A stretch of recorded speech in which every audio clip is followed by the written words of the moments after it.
Alam mo, madalas pinag-uusapan nating intimacy with Jesus Christ, no? Which is, of course, very important. But before you can have this truly intimate relationship with Jesus Christ, you first need to know Him. Kailangan makilala mo ang pagkatao niya. Kailangan makilala mo yung kanyang character. Kailangan alam mo ugali niya.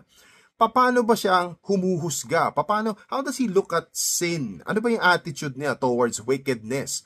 Paano siya nagpapakita ng pagmamahal? Because ultimately, Jesus Christ is our example. That's the reason why there is this idea of Christ-likeness. Kasi sumusunod tayo sa kanyang example.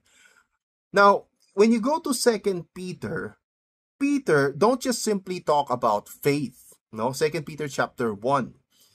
Now that you have faith, sabi niya, meron ka pang kailangang idagdag. At ano itong mga bagay-bagay na to? So let's just go through it one by one. Ngayon nananampalataya ka na sa Panginoon. Now that you are a member of the family, you need to have virtue. Ano ibig sabihin ng virtue? You need to set the bar higher. You need to have a high degree of moral excellency. Hindi na pwede yung tulad nung dati. No? The next step is to have knowledge. You need to know the truth. What is right and what is wrong. What God likes, what God dislikes. You have to understand the heart of God.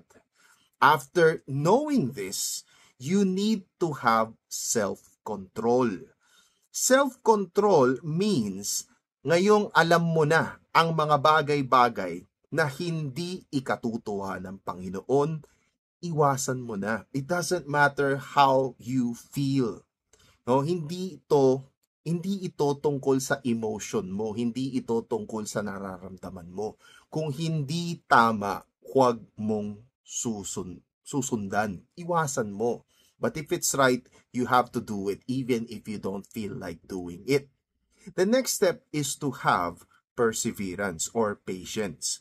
Ibig sabihin ito, when you are standing with Christ, you will encounter resistance. May mga taong hindi matutuwa sa iyo. As you preach the truth, as you preach the gospel, people will be offended. Expect may mga taong ma-offend.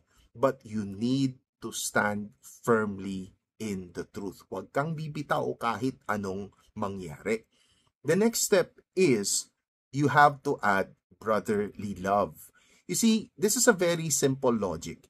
If you cannot love fellow believers, how do you expect to love unbelievers? Which goes to the next ingredient, unconditional love for people who are undeserving. No? People you consider as undeserving.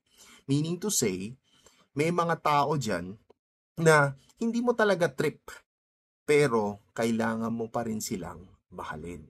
By the way, loving is not spoiling. I just want to make sure that you get that, okay?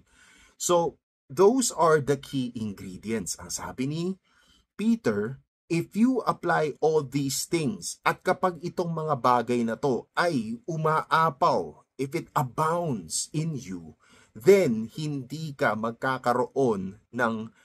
magiging unfruitful. Hindi ka magiging barren, meaning to say, hindi ka magkukulang sa iyong pagkakakilala sa ating Panginoong Hesukristo. And with that, God bless.